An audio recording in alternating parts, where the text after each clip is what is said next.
Hola chicos, en este video vamos a ver conjunto potencia. Bueno, sin más preámbulo les doy la definición. La definición comienza considerando un conjunto A, es un conjunto cualquiera. Y ahora sí, el conjunto potencia, que es lo que estamos definiendo, es el conjunto, o sea el conjunto potencia es otro conjunto asociado a A, cuyos elementos son los subconjuntos de A. Que quizá la definición quede más clara a la hora de los ejemplos. Por mientras déjenme terminar la definición. La forma usual de denotar el conjunto potencia de A es así. Esta de aquí es una P cursiva. Y bueno, esto quiere decir que es el conjunto potencia de A. Y si no queda claro, vamos a escribir qué significa o cuál es la definición del conjunto potencia de A en símbolos. Y ahí lo tenemos. El conjunto potencia de A es el conjunto de todos los B, tal que B es subconjunto de A. ¿Ya vieron? Entonces, de nuevo, todos los elementos del conjunto potencia de A son subconjuntos de A. En particular, todos los elementos del conjunto potencia son a su vez conjuntos. Entonces vamos a ver ejemplos. Nuestro primer ejemplo va a ser cuando A es el conjunto vacío. Entonces lo que debemos de preguntarnos es, bueno, ¿cuáles son los subconjuntos de A? ¿Cuáles son los subconjuntos del conjunto vacío? Pues bueno, el único subconjunto del conjunto vacío es el conjunto vacío, ¿verdad? Porque ya demostramos que el conjunto vacío es un subconjunto de cualquier conjunto. Entonces, ¿cómo se va a ver el conjunto potencia del conjunto vacío? Bueno, pues va a ser el conjunto que contiene todos los subconjuntos del vacío. Pero lo que dijimos es que, pues el único es el vacío y ahí está. Entonces, el conjunto potencia del conjunto vacío es el conjunto cuyo único elemento a su vez es el conjunto vacío, ¿sí?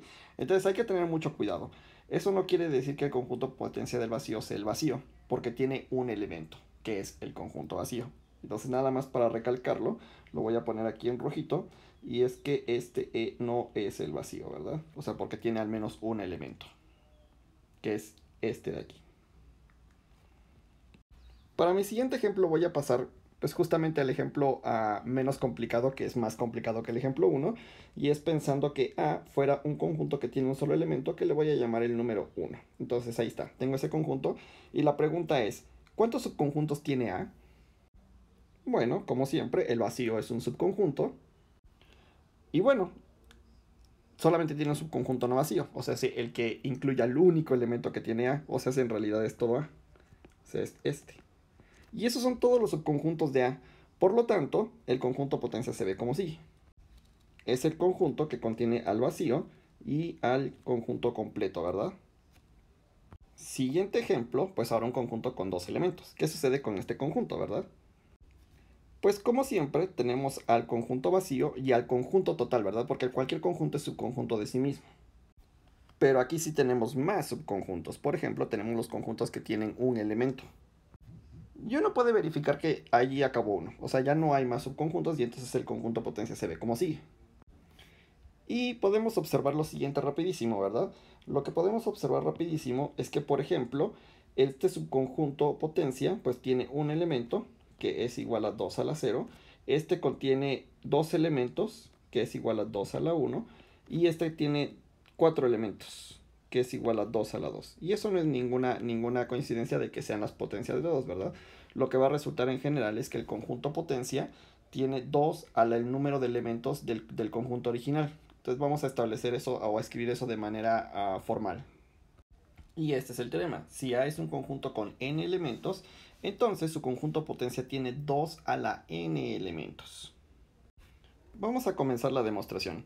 Para comenzar la demostración observemos que si A tiene 0 elementos, pues entonces el teorema es cierto, ¿verdad?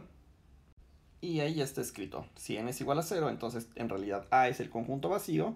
Y como ya vimos en los ejemplos, el conjunto potencia tiene exactamente un elemento, que es igual a 2 a la 0. Y entonces el enunciado del teorema es cierto en este caso. Ahora vamos a pensar qué pasa si tenemos al menos un elemento en nuestro conjunto.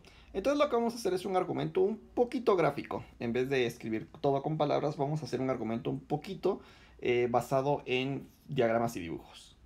Lo primero que vamos a hacer es escribir unas líneas horizontales. Y lo que tenemos pues son n líneas, ¿verdad? Y vamos a pensar que el conjunto, pues, o sea, vamos a darle nombre, más bien dicho, vamos a darle nombre a los elementos del conjunto A. Y por darles nombres me refiero a, bueno, al primer elemento le vamos a llamar, pues no sé, por ejemplo x1, al segundo x2 y así hasta el último que se llame xn, ¿verdad? Y entonces pues podemos poner en esta línea a x1, a x2, a x3, a x4, así hasta xn. Y a continuación voy a explicar un procedimiento mediante el cual podemos construir cualquier subconjunto de A. Y más aún, en el procedimiento, cada subconjunto se puede escribir de una única, o se puede construir de una única forma, utilizando lo que les voy a decir. Entonces, un subconjunto, pues lo podemos pensar así, ¿no? O sea, ponemos nuestras llaves.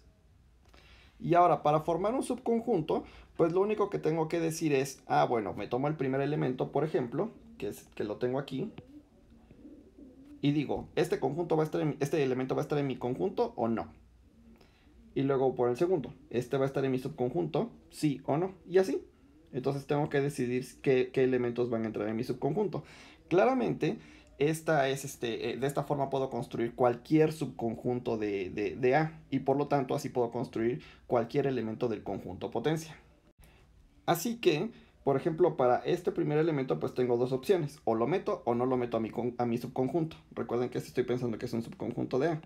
Al segundo, pues también, ¿qué onda? ¿Lo meto o no lo meto? ¿Lo meto o no lo meto? ¿Lo meto o no lo meto? ¿Lo meto o no lo meto en mi subconjunto? Entonces tengo esto. Y luego, pues lo que hago es multiplicar estos. ¿Ya vieron?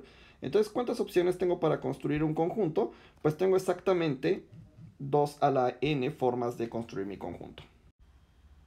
Y aquí ya lo escribí con palabras. Entonces, para construir un subconjunto de A, solo tengo que decidir si cada elemento de A está o no está en B. Así que tengo pues dos formas de construir un subconjunto de A. Y esto lo que me dice, ya para concluir, es que tengo 2 a la n elementos en el conjunto potencia de A. Y listo, acabé mi demostración. Entonces, nada más para terminar, déjenles doy una panorámica del teorema y la demostración. Ahí está el teorema, ahí comienza la demostración. Y bueno, en realidad sí cabe todo en la pantalla y ahí termina la demostración. Ahora vamos a ver otro teorema. Es un teorema bastante interesante y déjenlo enuncio. Entonces tengo dos conjuntos y la conclusión es la siguiente. Tengo que A está contenido en B si y solo si la potencia de A está contenido en la potencia de B. Y veamos cómo demostrar esto.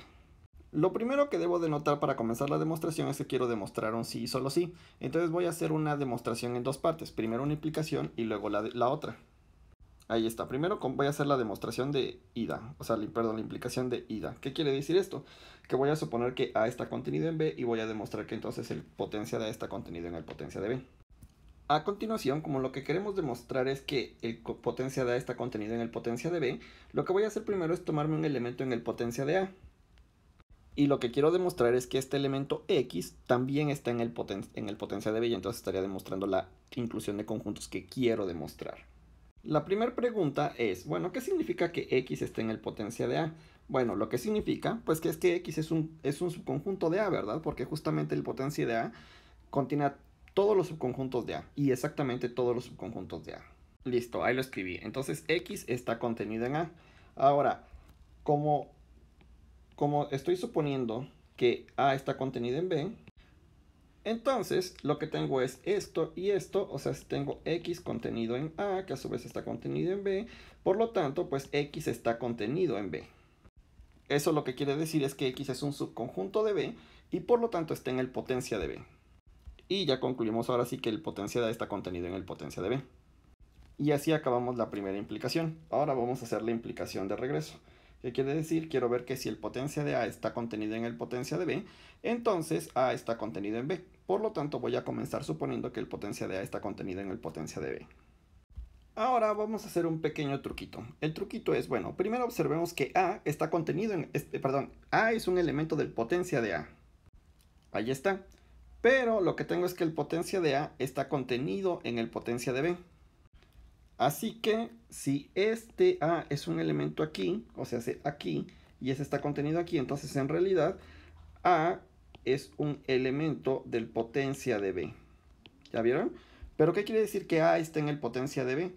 Lo que quiere decir que A sea un elemento del potencia de B, quiere decir que A es un subconjunto de B.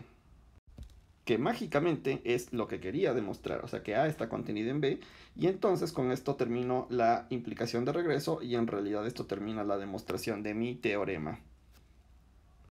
Esto es todo lo que les quería decir de conjunto potencia, entonces nos vemos en el siguiente video. Buen día.